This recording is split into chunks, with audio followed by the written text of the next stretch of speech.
এত মানুষের বাকি দিলে তো দোকানদারি লাট উঠবো মিয়া। গ্রামের মধ্যে দোকান আব্বা, বাকি না দিও ভাই কি? বাবাজি,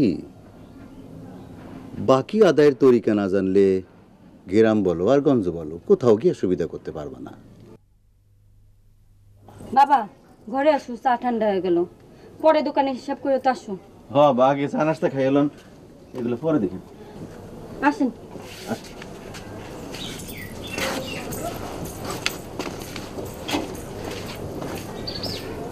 আব্বা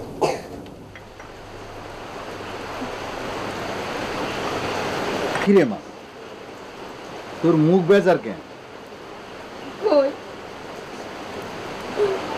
তো কান্দোস কেন? জামাই বক্সে বকে নাই তো? জামাই গায়ে হাত দিছে না, তোমাকে জামাই ওইরকম না। তো কান্দোস কেন? আহা, তোমাকে জামাই জমি বিক্রি করে ফেলাইবো। জমি বেচবো কেন? সমস্যাটা কি? কও তোমার কি সমস্যা? যে আবার মানে গঞ্জে একটা দোকান নিতে চাই, কথাবার্তা হয়েছে। এখন আপনার মতামত যদি বাকি টাকাটা দেন, 60,000 টাকা কথা ছিল, 20,000 টাকা দিছিল, 40,000 বাকি আছে।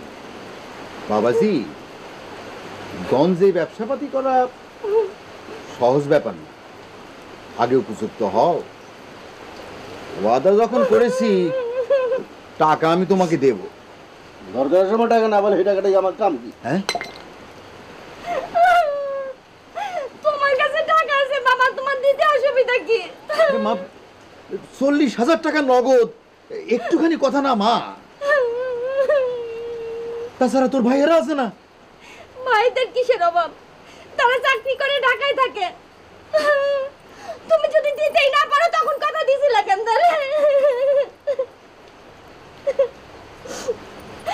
আমি মা মনে মাইয়া তো, মা যদি পয়সা থাকতো তুমি এরকম করতে পারতে না। আচ্ছা থাম থাম,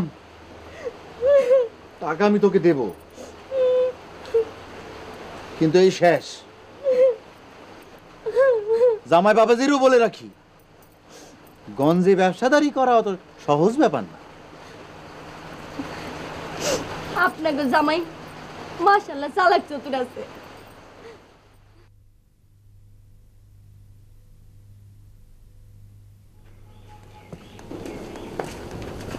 আসসালামু আলাইকুম।